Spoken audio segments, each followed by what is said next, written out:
Hi everyone, welcome to the studio. I'm happy to have you here today. It's kind of a rainy, blustery day here in Portland, Oregon. But it looks like we have a good crew today already, and I think I have a nice program planned out for you today.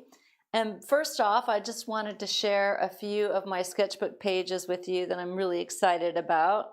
So Bryce, if you wouldn't mind going to the sketchbook. Yeah, great. So I like these a lot. I like the kind of sketch quality and very watercolor-ish for me, so like that, and I like the page design. So these are super fun. And you might have seen these. I forget what I showed last week. So these, we did something like that on the live stream. This one, that's really fun. I haven't finished this page yet. I do intend to fill out this page with something, not sure yet. I think it'd be fun to have little broken pieces of candy or something here. And then this was, this was what I did last time. And I did finish this out. I spent about 15 minutes, did the cast shadows, and just picked out a few little details that I wanted to get in this. Kept it pretty simple. And then last couple of days, a little bit of a departure. I've been playing with the birds and just the line. This is the Lamy pen for the most part, a little bit of pencil in here. So what I am using here for reference, I got a reference pack from Artist Network I think a couple of years ago. It's like over 400 photographs of animals. So that's what I'm using here. Oh, and a combination, I have some photos that friends have taken. So it's been really fun to play with that stuff. And then just some pears. Pears always make such a great subject, still life subject, and just playing with dropping in color and just getting some interesting watercolor blooms and such. And then over here, this is some ink that was given to me by a student, and I thought I would play with it a little bit. I'm using a quill, a nib for this to apply the ink, and just kind of real free form, letting it drip and play and do its thing. And then just wetting it. This isn't watercolor, this is the ink spreading. Okay, and so then I'm starting another page here with some fun roosters, and then that's it, some more birds. So that's where I'm at, and over to our page that I'm going to use today. But the main thing that I want to talk about today, that's just super exciting, is that we're announcing my new watercolor sketching workshop, Watercolor Sketching Color and Composition. And I created this workshop for all my students, not just the watercolor folks, because I'm always looking for ways to teach those really fundamentals of painting, like color and composition. And you're also probably aware that I'm a firm believer in repetition as a really primary path of improving your art and being prolific to stay in the current of art making. And so one of the tried and true methods of art training is to copy the old masters. And this is such a rich and valuable practice that really will help you acquire new skills. You already have the subject, the composition, the color story, the format all worked out for you. And through copying the paintings that you admire, you'll get that bank of knowledge about color and techniques that you can draw upon when you're creating your own stuff. And so as you look at paintings, you can ask yourself questions like, okay, what color did that artist lay down first? How did they apply the brush strokes? What direction did they go in? All those kinds of things. So it can be a really rich and deep practice. How did I make that color recede? All those kinds of things. And I find it to be not just informative, but super relaxing, because you're not going to sell that stuff. You're not going to enter into competitions. It's just really for deep, rich study and enjoyment of painting, which this time of year and right now, boy, I can use that. So even if you're, well, especially if you're a beginner too, I think this is a really wonderful way to start. You can learn so much and just kind of relax into it. And you know that you're starting on a great path because you're copying the masters. So this workshop, I'm really using Edgar Payne and Claude Monet as a way of helping us out and learning from their really timeless wisdom. And I know you might not even be familiar with Edgar Payne or even Claude Monet. So why should we start with those guys? Okay, Claude Monet, the father of Impressionism. He really transformed the way almost every representational painter today is working. And those same principles that influenced Claude Monet, Edgar Payne was working, but he used a more disciplined approach to composition than Monet did. And so I think he's integrating that those impressionist principles with that more disciplined approach to composition, so I think they're like really a natural combination for us to study. And so this is a watercolor sketching workshop. So you might be asking, all right, but these guys painted in oil, so why are we going to use watercolor? Well, for me, those same principles about how to use broken color and how to apply composition that Monet and Payne illustrate for us, they apply to any medium that we're using. You know me, I like dig into everything, acrylics, oil, watercolor, pastel. To me, it's all painting is really the same. And the watercolor, to me, is such a great medium for doing small studies. And that's what this workshop is all about, doing little studies, lots of them, multiples. And I'll show you I'll show them to you in just a second. But I think it's such a great practice. You don't have to make a huge, enormous commitment of time and energy for the small studies, and you can do them at your own pace. You can do them over a long period of time. And I really am looking forward to spending a bunch of time with the workshop and you guys, and with my own watercolor sketchbook right now. It feels like the right time of year to dig into watercolors. You can do them at your kitchen table. You can do them on your coffee table. I have a little tray. It's actually right here. I'll grab it.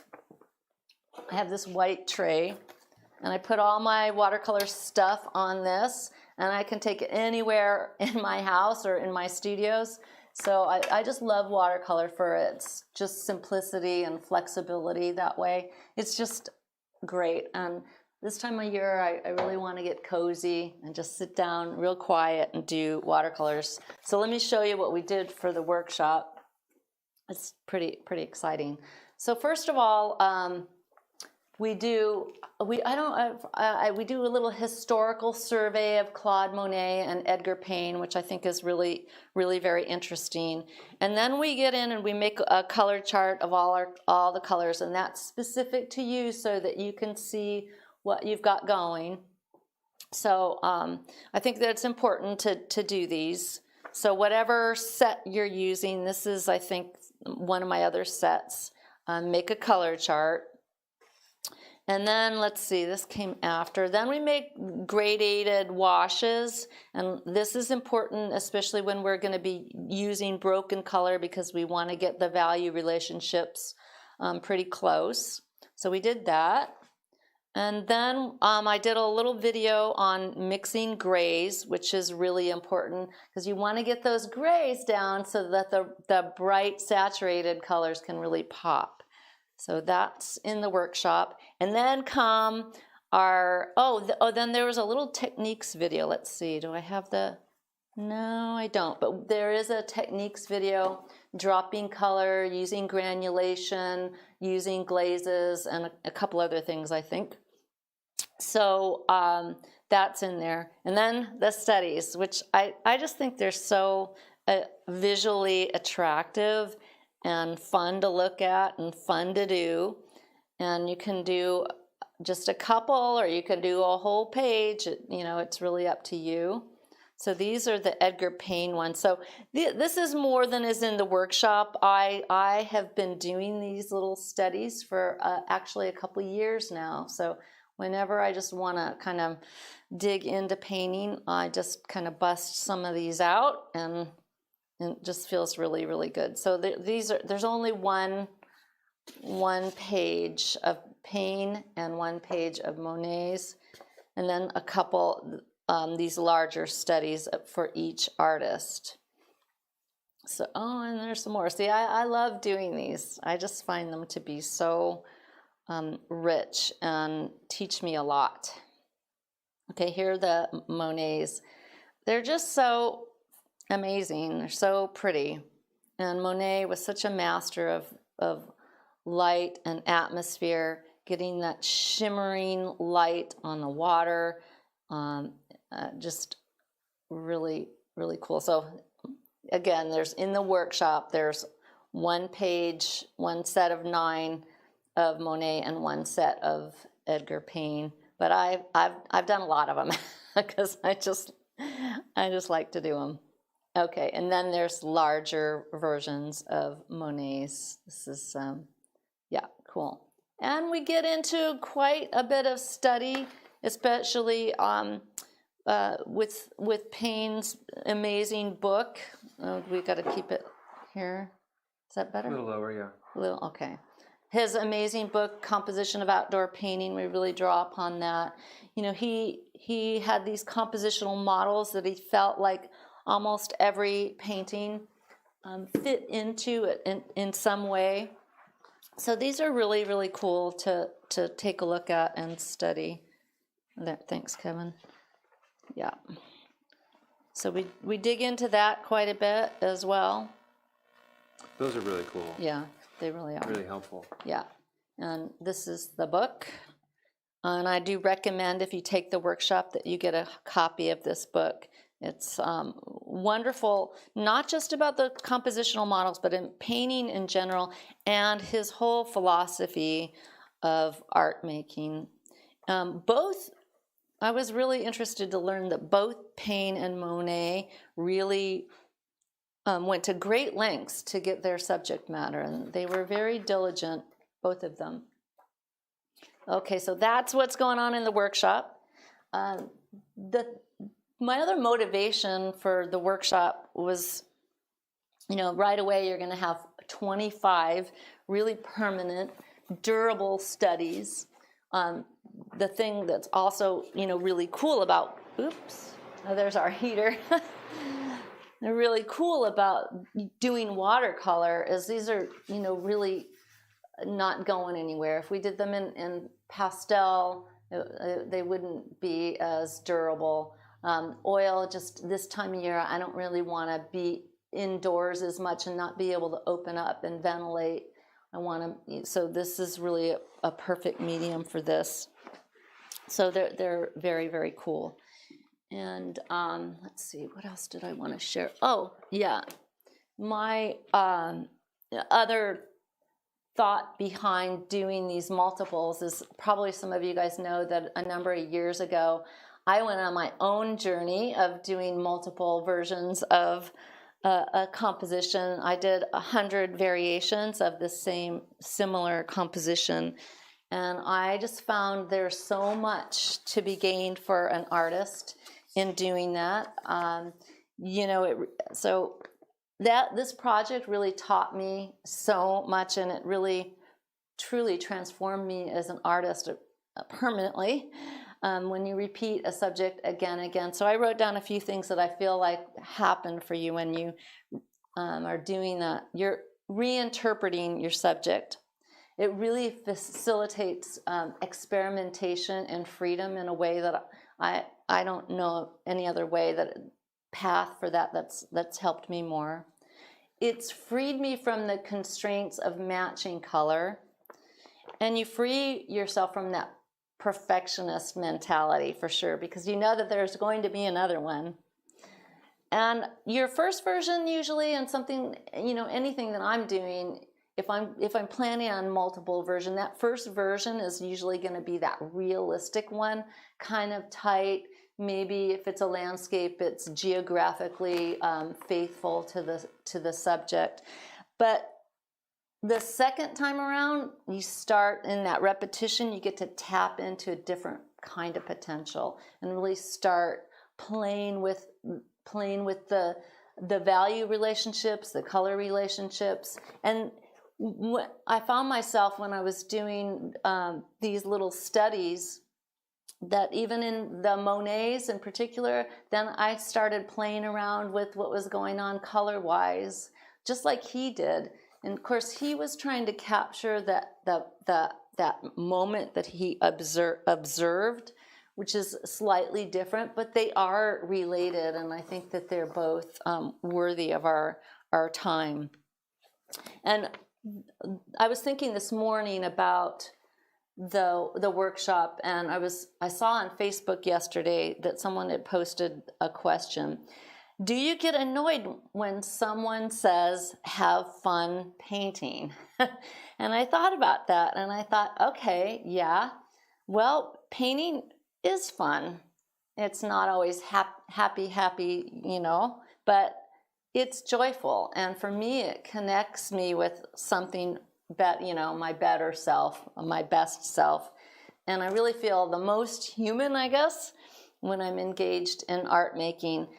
I understand where that question comes from now, because actually I have this sticker up here. I don't know if we can't really show it, but You can see it. Oh, Yeah. you can see it? It says artwork. Okay, it says this, artwork is work.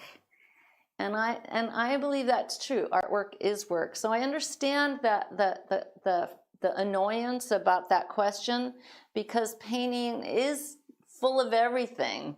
It's full of work and frustration and maybe even anguish. You know, it can be pretty sticky, but it's also full of joy and satisfaction and all these other things. It's truly amazing. But I felt like this workshop kind of breaks down the barriers of more than any other workshop that I've created to starting and getting in and staying engaged in the art making process. Because it's, again, there isn't that lengthy commitment in time. The materials are simple. You can grab it. You can do one of those studies in, 15, 20 minutes, maybe some of them that are a little more complex, maybe half an hour. So it doesn't require such a big deal. And I think that that's really, really important. So if you guys are my students, I think you should get this one. It's on sale right now for just 3 weeks. It's $64 on sale right now. And for monthly pastel painting lessons online subscribers, you get your $15 off on top of that when you check out. You have to be logged in to get that discount automatically when you check out. So make sure if you're intending to get it that you are logged in. So that's it on the workshop. I think it's a really interesting and great one, and I think it's going to be really fun. It might not seem as free to you, but I think in the long run it will pay off in that regard, that you will find definitely pathways to learn from these guys and weave that into your own painting practice in a really rich way. I think it's really, really huge. Okay, so today, the first thing I'm going to do is I'm going to take a look at this poppies near Argenteuil. I'm sure I'm butchering the French pronunciation of the title. I'm going to do a little breakdown of what I think about it. And I think that's really helpful before we start painting today. And then I'm going to take up most of my sketchbook page and put that in there, paint this on here. I want to put it in the sketchbook. I think it'll be neat to have in here, so rather than on a separate page. So let's take a look at this. Oops, I had some. Okay, did I have my? Yeah. Oh, I've got my notes. Okay. I took down some notes. All right, so should we go to let's go to the iPad first, yeah. Yeah, okay. This painting, Poppies near Argenteuil, was painted in 1873, which is about the same time that he painted Impression Sunrise. And Impression Sunrise was the painting that kind of launched Impressionism, or at least, you know, gave it a title, which is pretty amazing. And I also think that it's amazing that, I mean, this is a super, super famous painting. So those two that he painted in the short period of time is quite amazing to me. So this painting depicts a pretty ordinary scene. It's not anything, you know, grand. It's you know, kind of regular people doing regular things. But I think it's also interesting about Monet. His work is really accessible, right? He's beloved by, you know, generations of art appreciators and artists. But I think this painting is a little more sophisticated than it meets the eye at first blush here. Okay, first of all, we've got split complementary colors, reds, greens, and blues. And he's really, really orchestrated the hue, value, saturation. And I'm always talking about that in my lessons, you know, orchestrated hue, value, and saturation, like knowing how to separate out those three components of every color. When someone does it well, it's amazing. And here I think it's done extraordinarily well.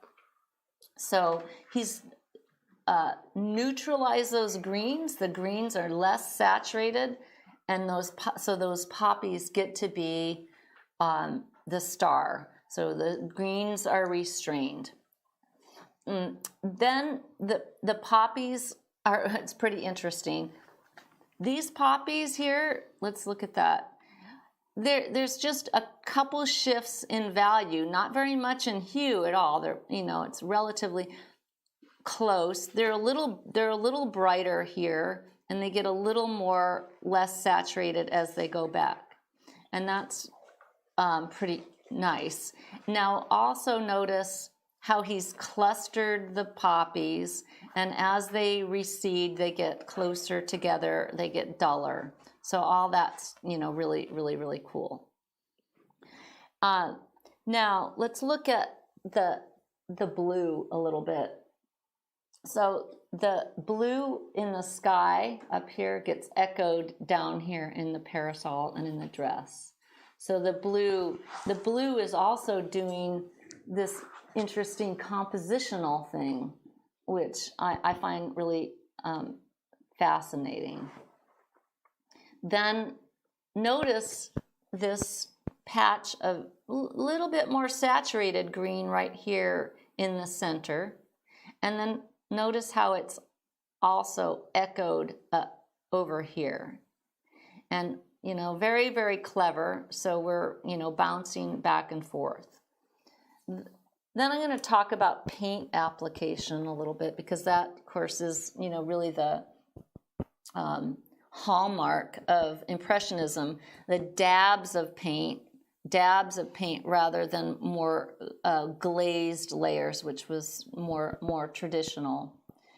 And that those dabs of paint, that was like really the primary criticism of the Impressionists, because it was regarded as messy or thoughtless. And of course now we would never really say that. So it's funny how that changed. Now I want to talk about the drawing, because I was really interested to find out about Monet, that he did caricatures very, very early on. Really, really intense ones, very, very beautiful ones. So he was a completely amazing draftsman. So he knew what he was doing there. And I think that is really revealed in this painting in particular, because if you look carefully at this parasol, let me see, oops, I'm not on the right layer. I got to get back on the right layer. oops, I need to, excuse me, just for a second. I'm gonna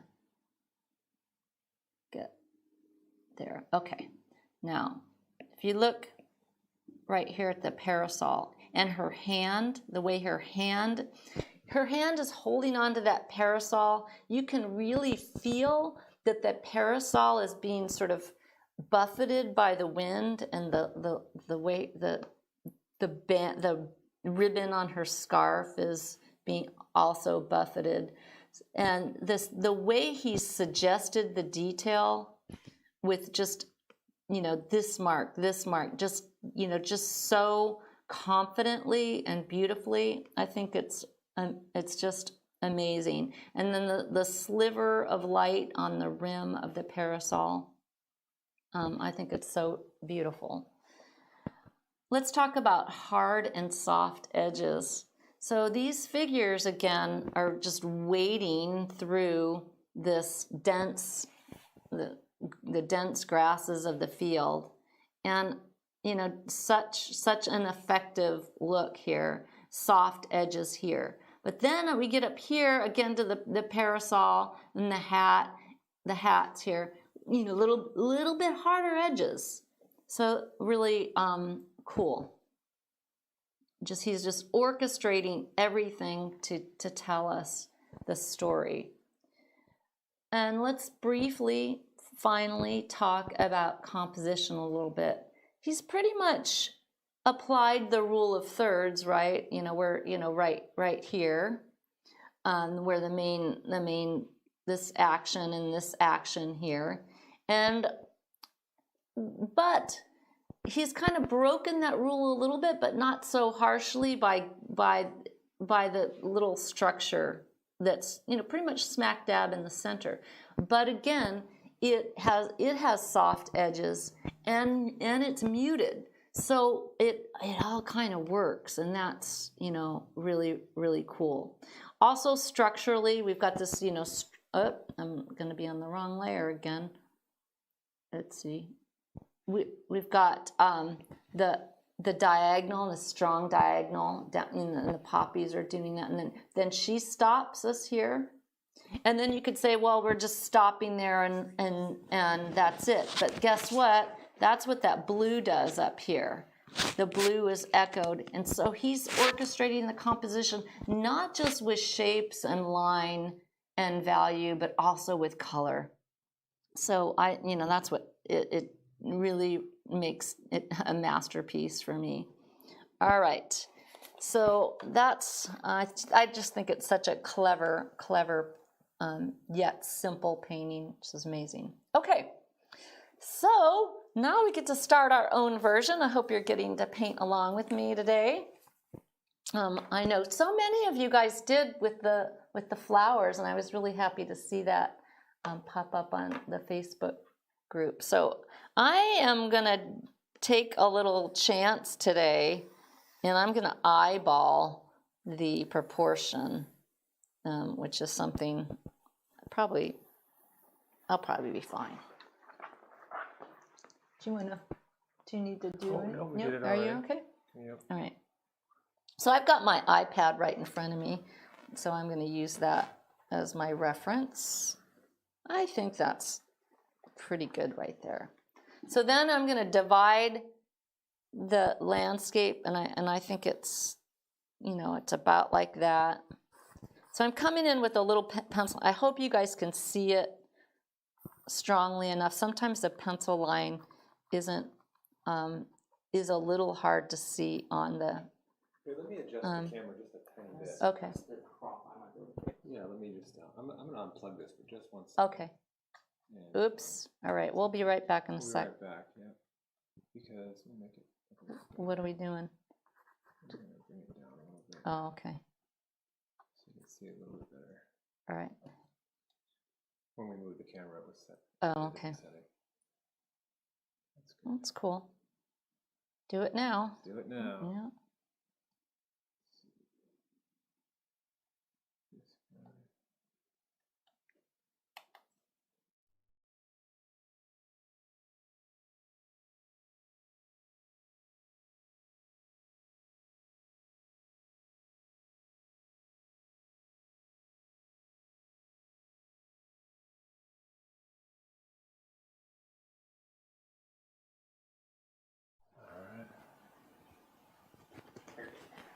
Is that better, you Yeah, think? that's pretty good. And then Okay. just All right.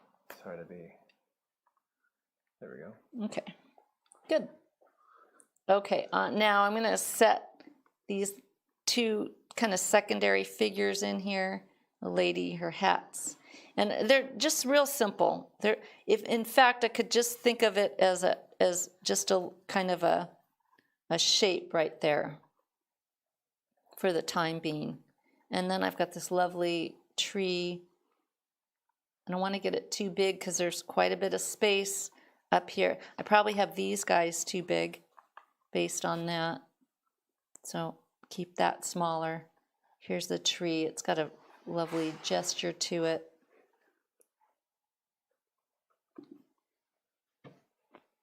And then here's those green, the bright green.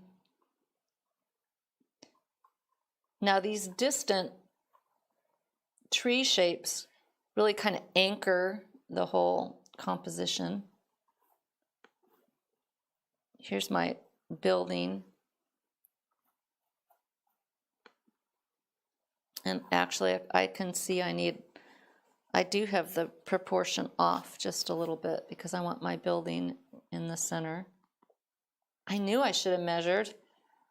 It's always a good thing to measure.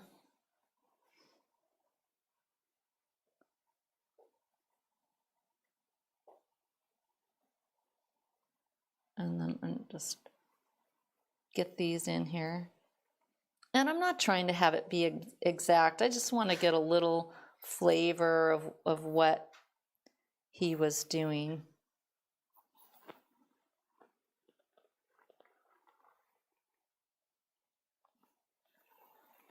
Okay, and then placing, I am looking at, so the child right here is right directly underneath the building.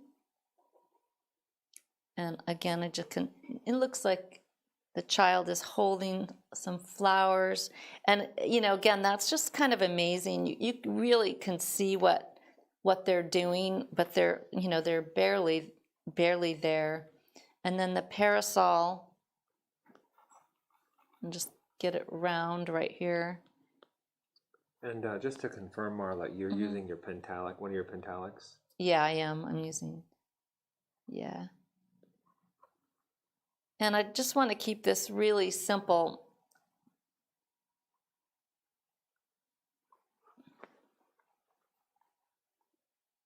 The scarf, the dark shape on the scarf is amazing.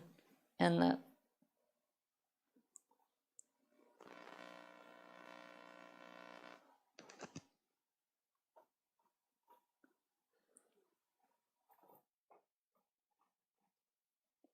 So Mike says that this is his favorite painting by Monet. oh, really? Yeah, it's one of mine too. I like the Houses of Parliament quite a bit. Yeah, there's a lot to love. And a lot of paintings to love. Okay, I feel like I have her maybe a little large, but I'm gonna live with it. It's okay, and I feel like I still need a little more space up here. So I've changed that bounding box twice now, which to me is kind of a testament to, wow, it's good to have a bounding box and it's good to have a little wiggle room, because if you haven't got the proportion right, if you paint right to the edge, you don't have any opportunity to make a move. All right. Okay. Now, all right, like strategies. Okay, so what am I going to start with? In this case, I think I am going to start at the top with the sky and move down. I'm going to start with the sky, and then I think I'm going to put the poppies in with some reddish orange. because I want those to be as bright as possible. I don't want to wash under them, and I don't want to wash over them if I can avoid it. I think that's maybe going to work out. So I'm going to start out with my number 12 brush. I just ordered a larger brush from Rosemary Brushes. It's a synthetic. I was hoping I was going to have it for today, but no such luck. So I think I'm going to get some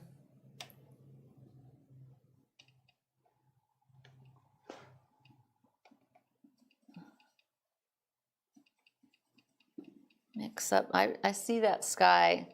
One of the reasons I like it is it feels like it's a lot of phthalo to me, which I'm a big phthalo fan.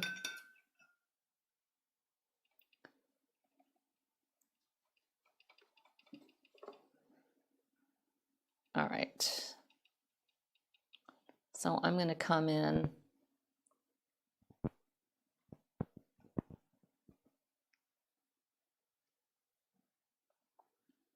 and up here, up at the zenith, it's a little bit darker blue, and then it gradates and gets a little lighter.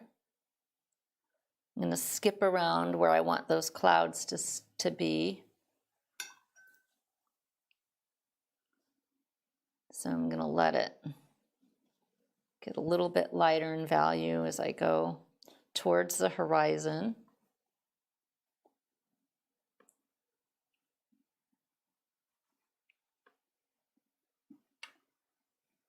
And just get kind of the basics of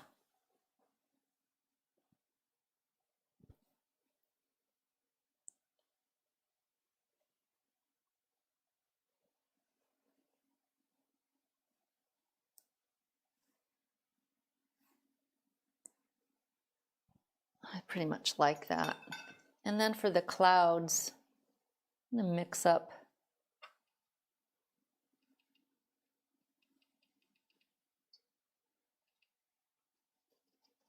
ochre.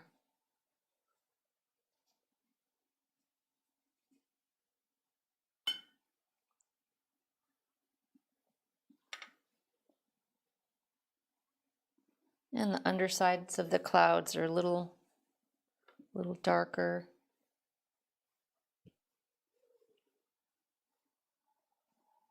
And they get a little closer together and recede down here, maybe a little more ochre.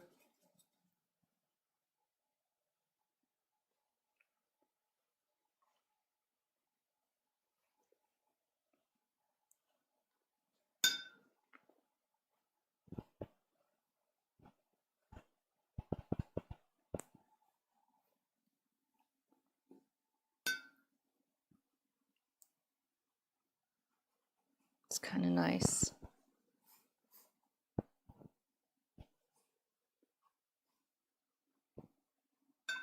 And I'm pretty satisfied there with the sky. Now, I have in mind to get some of those poppies in. So I'm going to head to this pretty bright orange and mix in, see if I can get something that, so to me that he kind of has two values of pretty much the same hue, and that's pretty intense. I don't see it as quite that intense, so I'm going to mute it down just a little bit with some sienna, little earth tones. I see it a little bit more as that. All right, and then I'm going to come in with these little dabs clustered together.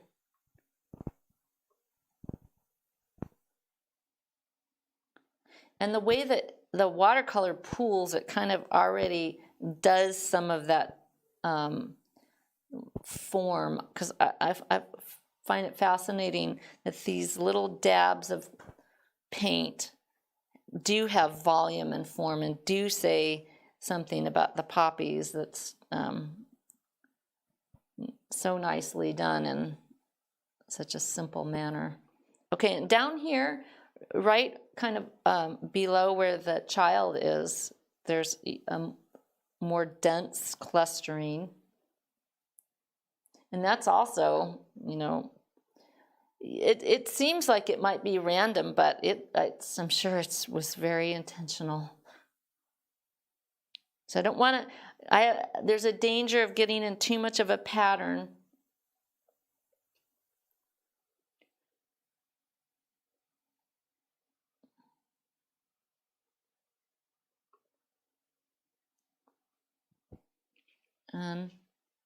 Now I could put some of these on the top, but I would, especially the ones that are a little farther away, because they want to be a little muted anyway. But I think I want to get most everything in here.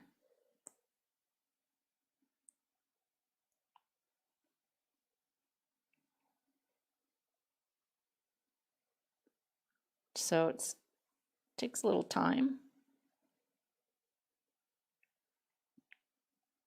But they're kind of closer together as they go back, and smaller.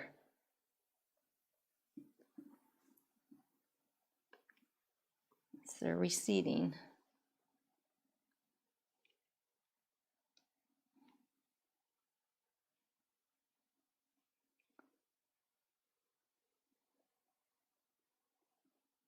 So all these things that it's, you know, somehow it's easier to see these things about a painting in somebody else's and identify them. It's like it's a lot easier to, you know, critique someone else's painting than your own. It's the same thing when you're copying an old masterwork. It's easy to see what's going on when it's not your own piece. That's one of the things I think about doing it. Okay, so that's good. Okay, so now I'm going to let this really dry. So I'm going to work on something else while that's drying a little bit. So I'm going to come in and I'm going to get the roof of my little structure in here. I can work on the distant trees, and they're nice.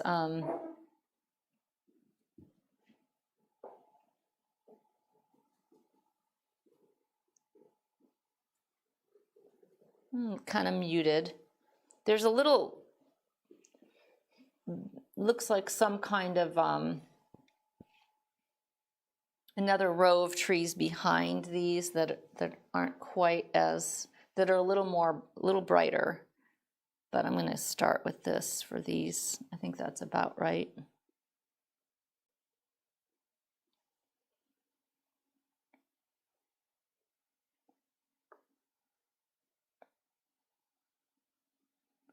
Just get a little variety in there.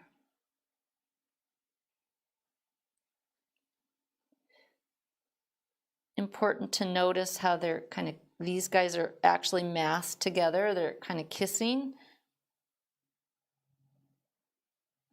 It's a little darker underside. And then this guy is, oops, that's a little much.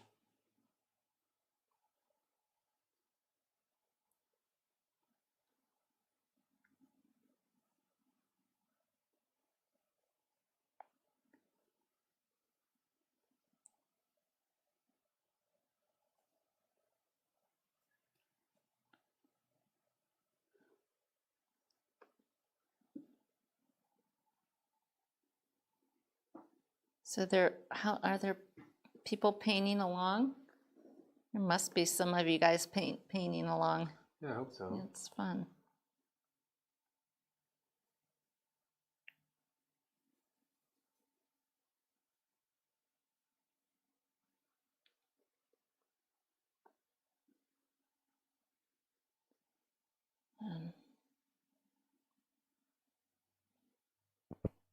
And then over here,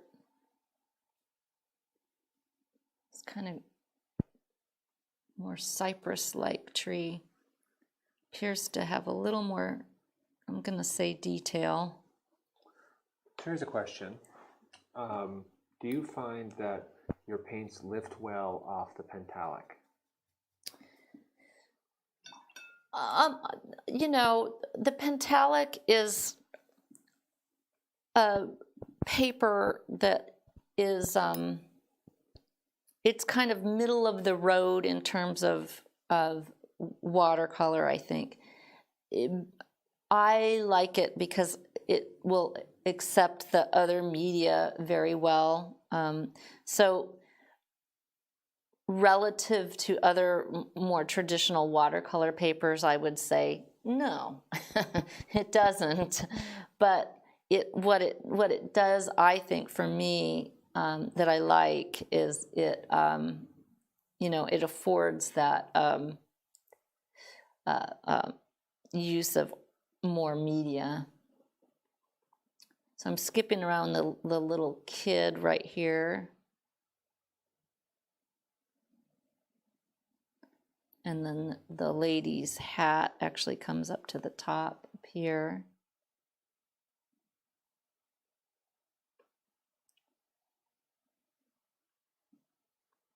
So they're sitting in there like something like that. It's a little greener.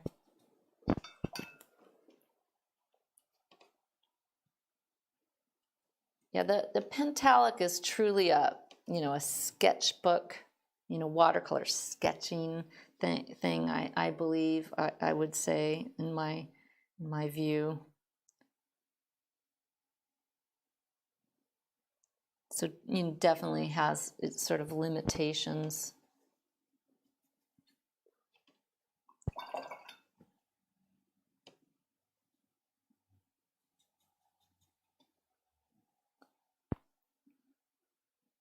So I'm going to put a layer of kind of ochre green mix up here at the edge of this tree, because I feel like it's got that kind of cool diffused edge.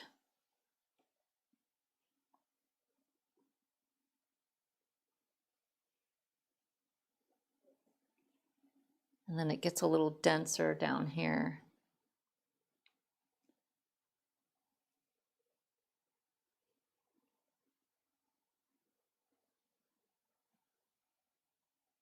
It's pretty elegant.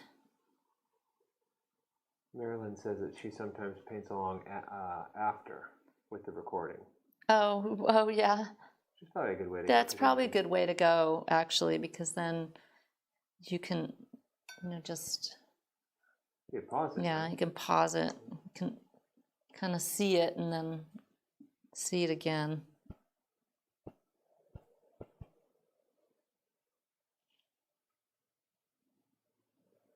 So I'm adding a little bit of alizarin crimson in here to the dark underside of the tree. Just trying to get a little more color and an opportunity to punch in a little bit there too. All right. Now I think I'm going to go ahead and get the figures in, the small figures in here.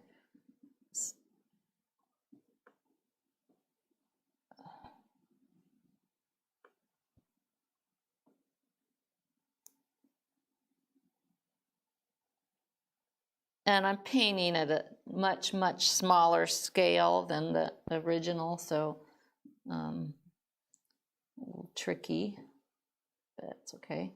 I'm not hoping to get it exact, but I see these shapes as just really simple. It's her shoulders, and here's her dress, and I'm gonna try to get that edge where her dress meets the grass a little diffuse, because she's also kind of wading in the grasses. And I got too much dark on here. So now I'm lifting a little bit. It works okay, right? So we have a comment question.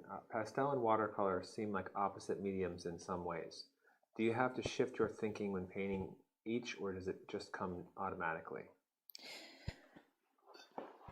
I think the principles behind painting are steady throughout any medium. What you're probably referring to is sort of an order of operations thing. It's the way I view it. That might be slightly different for watercolor. And, you know, yeah. And so just learning just kind of how they work, I think it doesn't take that long to do. To just have to learn a few kind of watercolor techniques, and you can get a handle on it, on that that order of operations thing. I think no matter what medium you're painting, you're gonna have that, right? You're gonna have that to contend with. So here's that bright green going in here. I'm just about ready to put this in. And this is a little bit brighter over here, but not quite. And it's got a beautiful little gesture to it. So here's a compositional question about this piece. Yeah, I know, it's interesting. Would it appear better to slightly raise the tree line directly behind the lady to see her a little bit better? Oh yeah, he's got a little tangency going on there. Yeah, I know. I did notice that. I actually, okay, as I was looking at this, in my opinion, kind of no. And here's why. Because I think that his intent there is to have the this grouping, these two, be very, very much second read, and they're not the main players. So it feels like that was maybe intentional, that they're sort of tucked in there. All right, so now I'm going to come in, and I see that this area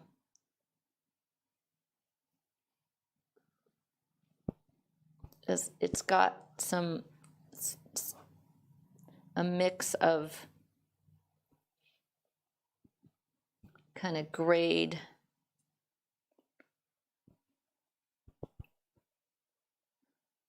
I think I'm going to have to come in with another layer for these poppies. I can see that already, if I want them to really pop out. I'll try to come in and around them a little bit.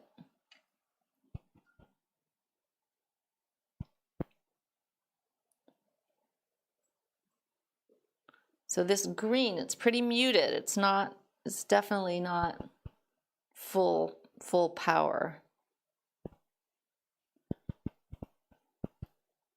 Drop in some of that.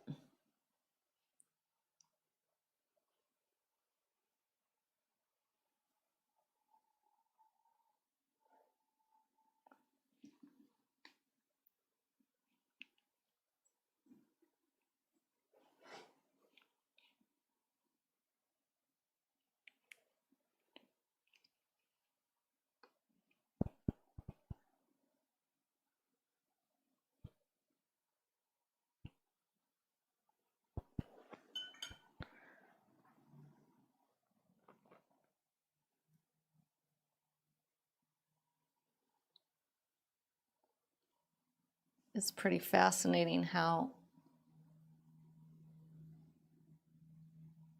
muted it is.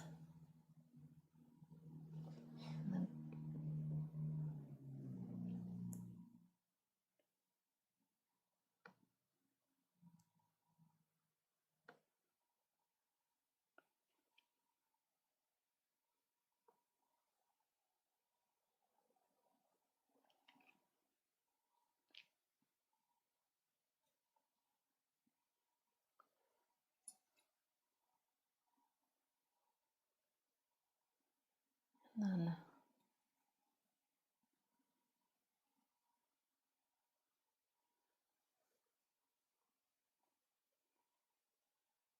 now, before I go any further, I'm going to start doing her dress. And it's kind of this little bit of a, especially at the bottom, it's a little grayed.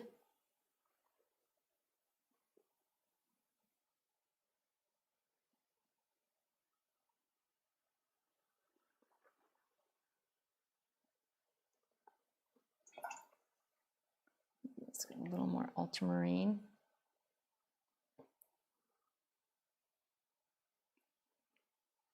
And see how close in value, say her arm right here is to the field. It's very close.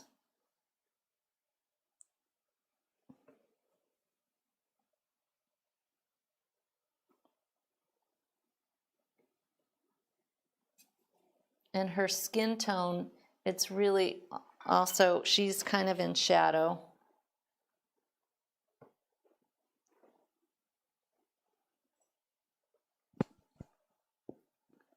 All right, now. Oops, I don't want that. See that green right there is too intense. And settle it down. There's a little bit of a little more intense, more olive right in here.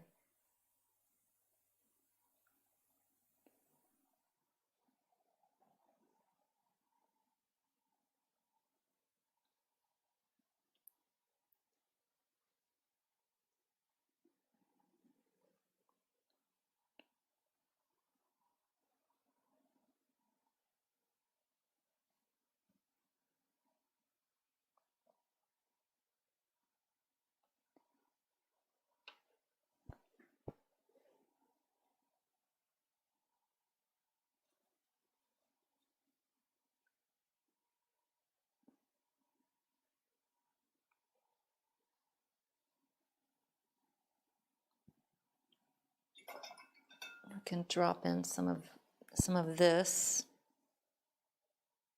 That's where it's being echoed from back here.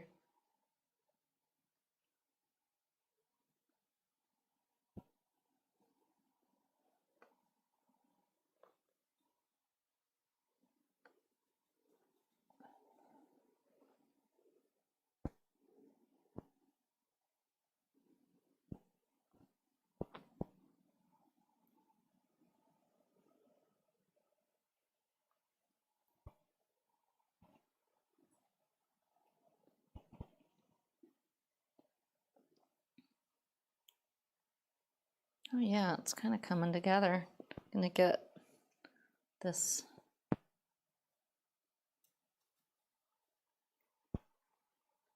So someone mentioned you might need acrylics for the poppies, but would you use gouache to make them pop if you really wanted to? I'm gonna put another layer over the top of them.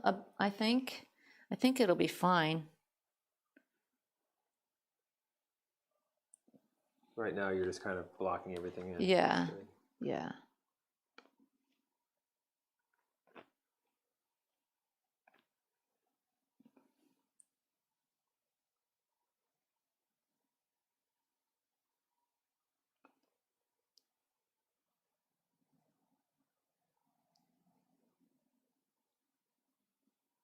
Okay.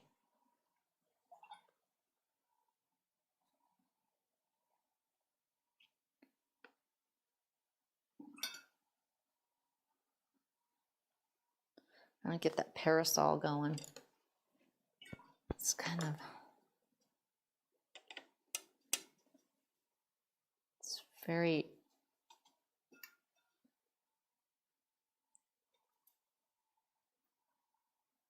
let's see, I want a clean place for some.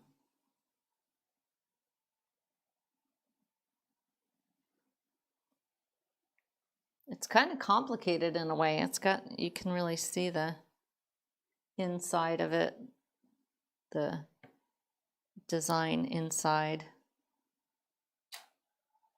Whoop. Camera just shut off. Okay. The main camera? Oh boy. Yeah, we're running the 90. Is it batteries? I don't think so. Do we have a view for them or no? We do, yeah. Oh, okay. Is that the 90? It's the 90. It's not on HDMI out. Ah, yes. So it has an automatic shut off. We should be good for a little while for. All right. 35 minutes. All right, I'm going to get her skin tone in. She's in shadow, so her face is in shadow. So definitely don't want it too bright. And look at how kind of gray it is, her face. And because it's under her hat. So her neck. And same thing with him. Maybe make him a little more, give him a little more peachy.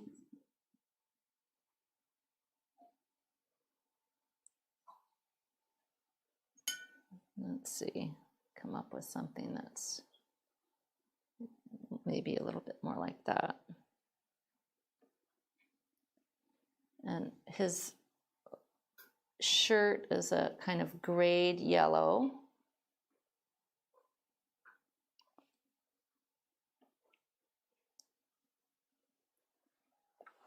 There's a little conversation in the chat about Andrew Wyeth. Oh, yeah. You're a big fan, Yeah. and we talked about him quite a bit. Yeah, Not that you are too, right? Oh, yeah. huge fan. Yeah. There's a lot of great books with his work in it. All right.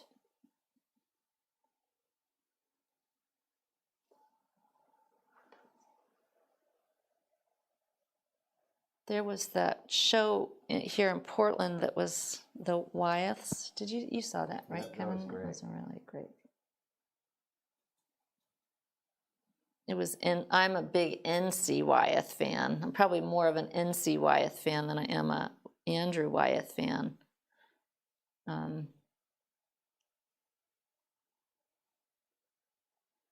Just because of my illustration background.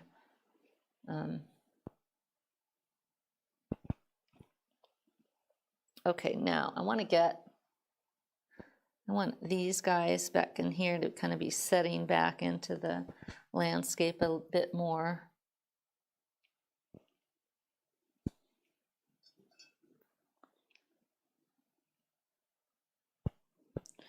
And now I'm going to go ahead and I'm letting the main figure here dry so that I can put in the darks. And that'll really start establishing that detail of her. But I like what's going on right now with it. So I don't want it to be popping out too much. So now while I'm letting this dry, I can go ahead and play with the poppies a bit more and get a little bit more color going there. I think I'm gonna go ahead and clean off a spot here.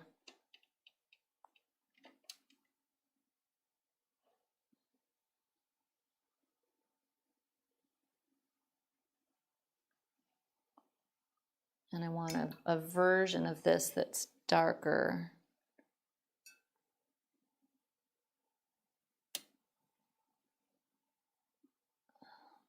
But I still want it to be a little muted, something like that.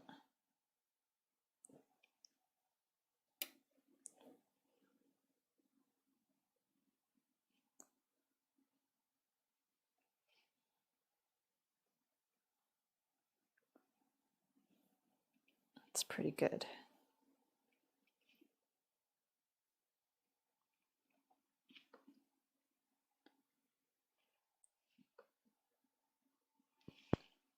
I think also just to be, know going in that this is, it is going to have its own watercolor look, and that's fine. It's not going to look like an oil. But for me, there's so much here to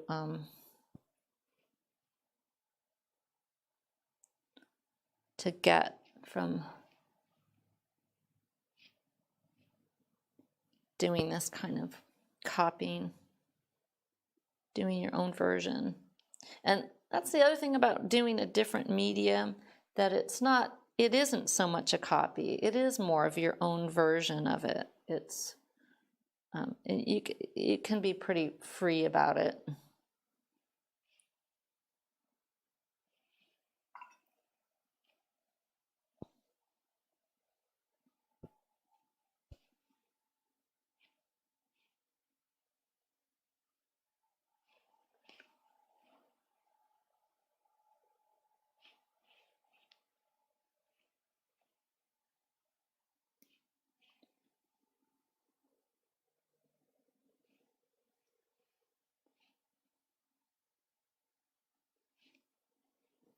Yeah, so make sure you head over to the website and check it out. There's a page that describes everything, and we've got it.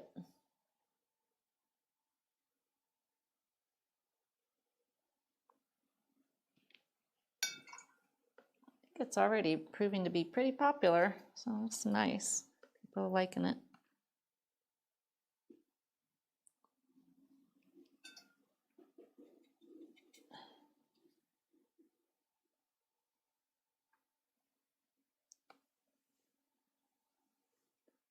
All right, I'm gonna get this underside of this parasol.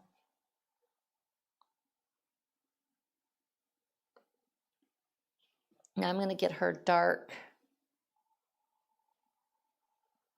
the dark shapes. Let's see. I'm gonna use some Payne's gray and a little dioxazine purple.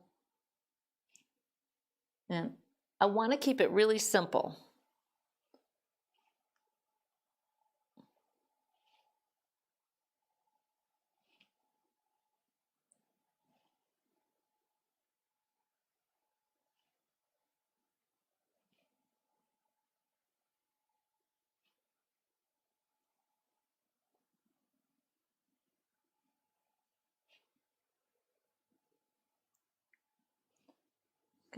Feel the underside of her elbow here, and then her hair right here.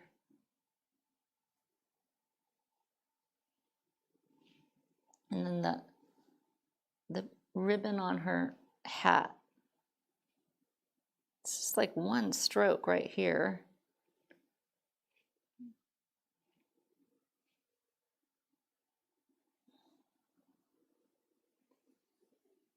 That's too much, probably. I think that's too much of a stroke. Darn it. But it's okay.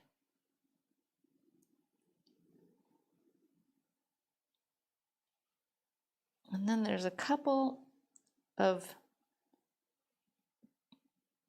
darker marks down here on her dress. Just showing the fabric.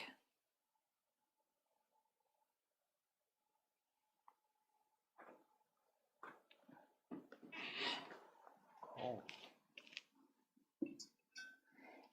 And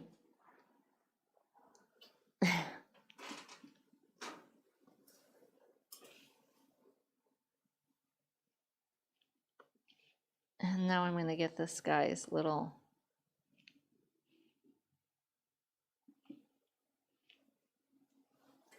It's so quiet in here. We have a visitor.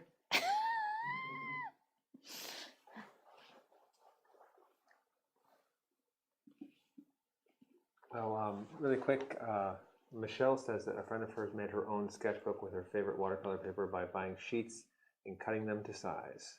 Oh yeah, Then you she can. had them bound. That's a pretty clever idea. Yeah, it's a good idea.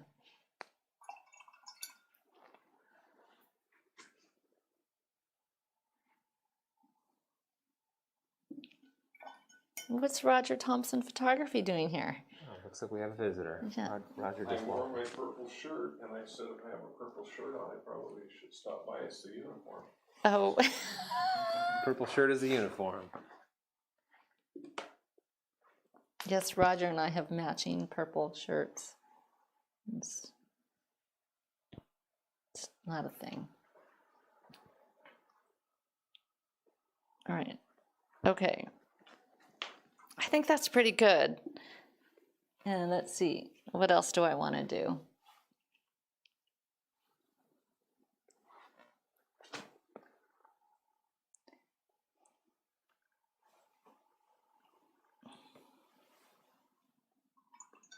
I want to darken the figures up above a little bit.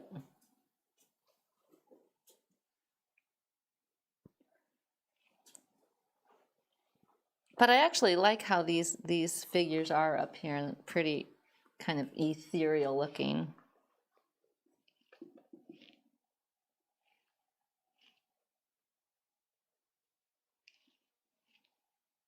Not bad. And then there's some hint of some darker bits up in here. She's got a little dark on the top of her head, on her hat up there. That's pretty good. This child here is getting a little lost in my painting. But this is super small version of the painting, so it's a little tricky to get those tiny little details. I'm going to go ahead and emphasize the underside of the parasol a little bit. I'm trying to stay out of I'm trying to get in here and get these final little details and stay out of the scene.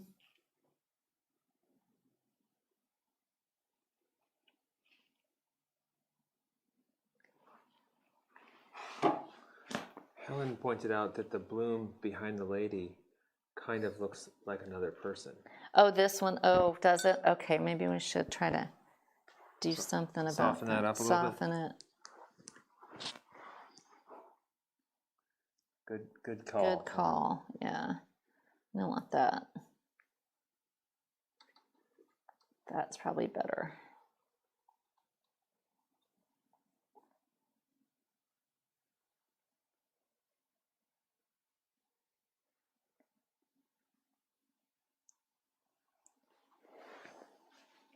Yeah, watercolors definitely has its own mind. Which part of me loves that about the watercolor, that it does, but there's a place of controlling it and letting it do its watercolor thing.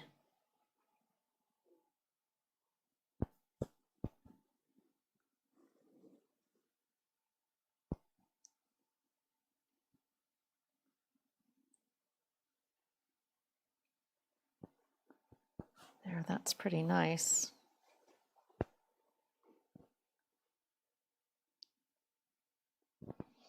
Overall, I like how these guys turned out. It's pretty good. And then I think I'm going to drop in a little bit more.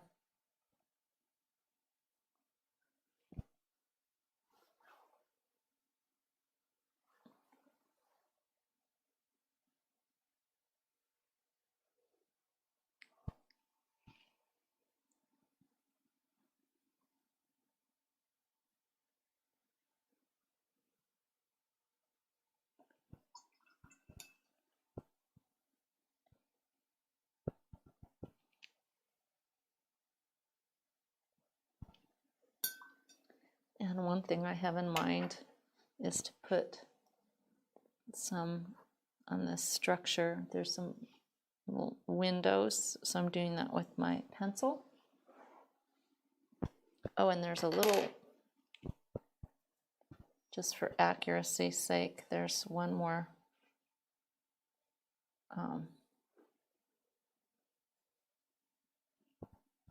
right here.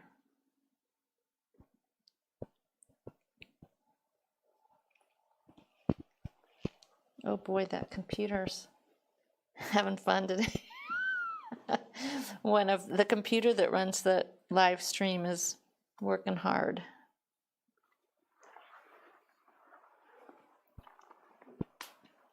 Right. I think I'm just about there. I don't want to overwork it.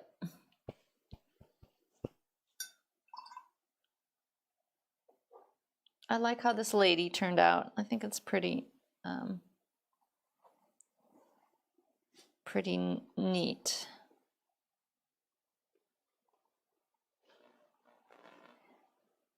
I'm not really able to get into the child down here and give it the beautiful suggestion of the features that Monet did, because it's just too small for me, and I don't want to go in there and add something that's not going to work. I'm going to add a little darker value to the grass down here. And that's a subtle thing that he's done that is also really serving the composition in a subtle way, just little bits of dark.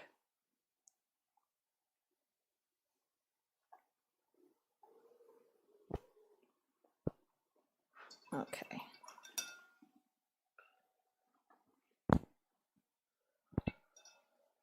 All right, you guys, I think that is it for the Monet Poppies at Argenteuil. Again, Argenteuil, I'm not sure. Yeah. What? That's it, yep. It's good. We'll just stay on this camera. Okay. Oh, what happened? Did we lose the... Done. Oh, Yeah. Very good. We have On this? technical difficulties okay. today. Technical issues today. All right, well, thanks for joining, and I hope you got to paint along today. And make sure you head to the website, paintinglessonswithmarla.com, and check out the new watercolor sketching, color, and composition workshop. I think it's pretty awesome, and I think you'll have a really good time with it. All right, you guys, we'll see you soon. Have a great weekend. All right, bye.